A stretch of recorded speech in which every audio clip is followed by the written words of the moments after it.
बोललं तरी विशालला काडीचा फरक पडत नाही, कारण तो एकदा रुचिताला सांगत होता की एवढा भाऊचा धक्का तू सिरियस घ्यायला लागली तर काय करशील. तर अशा पद्धतीने भाऊंनी विशालला काही बोललं तर त्याला काडीचा फरक पडत नाही. तो आपला त्याच्या मास्टर माइंडमध्ये किंवा त्याच्या गेम झोनमध्येच असतो. तर भाऊ सांगतात की प्रभू बरोबर तुम्ही स्वतः ओरडून बोलता, त्याला जरी बोलायचं असेल तरी सुद्धा तुम्ही त्याच्यामध्ये जंप करता आणि परत त्याला सांगतात की माझ्याशी ओरडून बोलू नको. तुम्ही आहात कोण? तो पण एक कंटेस्टंट आहे, तुम्हीही कंटेस्टंट आहात, पण तुम्ही त्याला बोलूच देत नाही. कायम त्याला गप्प बसवायला तुम्ही पुढे हजर असता.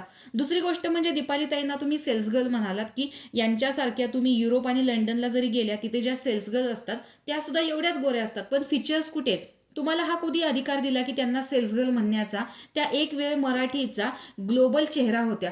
तुम्हाला ना विशाल इथे सगळ्यांशी प्रॉब्लेम आहे. मग दीपाली असतील, प्रभू असेल, तन्वी असतील, तुम्हाला प्रत्येकाबरोबर इथे प्रॉब्लेम आहे. प्रत्येकाच्या इंटरनल गोष्टी तुम्हाला माहिती असतात. त्याच झोनमध्ये तुम्ही कायम बोलत असतात. प्रभूचं कसं आहे माहिती आहे का? त्याला सगळ्यांनी नोकर केलेलं आहे. राकेशचं कसं आहे माहिती आहे का?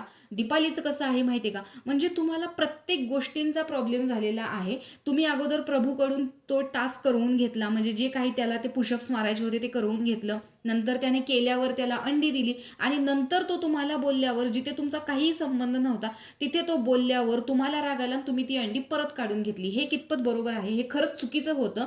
हे बाहेर जे दिसले हे खूप घाणेरडं दिसलेलं आहे, याची तुम्हाला जरासुद्धा जाणीव नाहीये.